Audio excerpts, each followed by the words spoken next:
mulți ani trăiască, mulți ani trăiască, la mulți ani. Cine să trăiască, cine să trăiască, la mulți ani.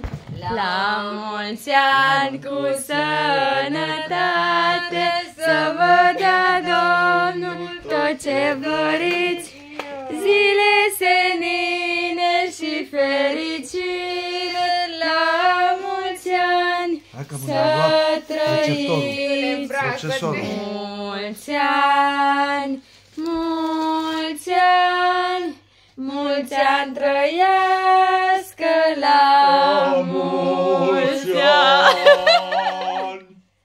Puneți o dorință. 4, ce una? Super. 14. Happy birthday! Mersi. Și o floricică, Luiza. Da?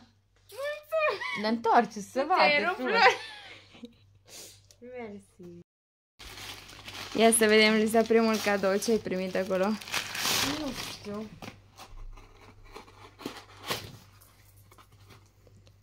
Dacă tot vrei să îți schimbi camera, să o faci ca nouă, ne-am gândit că o să ai nevoie de organizatoare. Ce e bine la aici? Ce să pun în el? Să spui bombonele la tine în cameră, să ai, sau ce vrei tu. Asta e singurul bol care să-l mai văd în camera mea. Asta chiar că e frumos. Îți place? Da, astea sunt interesante. 5 curele. Interesant. Sticlă de apă. Ce e cu asta? Un alt organizator. Interesant, asta îmi place. Altă cutie. Nu-ți plac cutiile? Altă cutie. Ce, asta are cheie? Schizi. Wow! Și se închide cu cheia. Asta sigur o să plec, cred că. Păi nu am închis cu cheia. Și astea ce? Se vede. Pentru lanțuri. Între lanțuri să le închis. Ce mortală e. Asta îmi place. Super tare. Și astea câte chestii pe aici. Și asta ce? Lasă acolo pentru ceas. Da, că eu nici nu știu să-l citesc. Să înveți. E foarte interesant. Îl împarți cu mine? Că n-ai atâtea Și bijuterii de tu. desubt ce mai ai? Se mai poate pune și de desubt. Mai este încă. Ce fain. Și fain materialul ăsta. Super tare, mișto rău. Și asta se închide. Ce aici, elegant cu e. cheie. Ce mortală.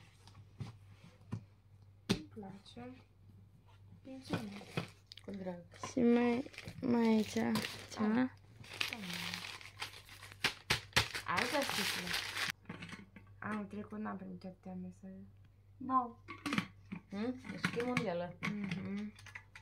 E de fitness. Vreau să mă apuc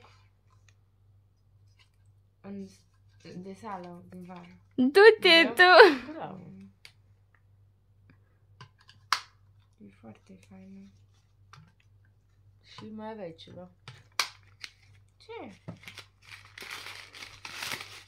Ce frumos e asta. Doamne, ce frumos. De argint. Serios? Da. Noi crezi că umblăm aici cu prostii. Calitate, domnule. Astea se bag în care cutie? Am două. Nu, asta de bijuterii. Nu ai de bijuterii frumos. Se pune aici? Da. Ăștia de cercei.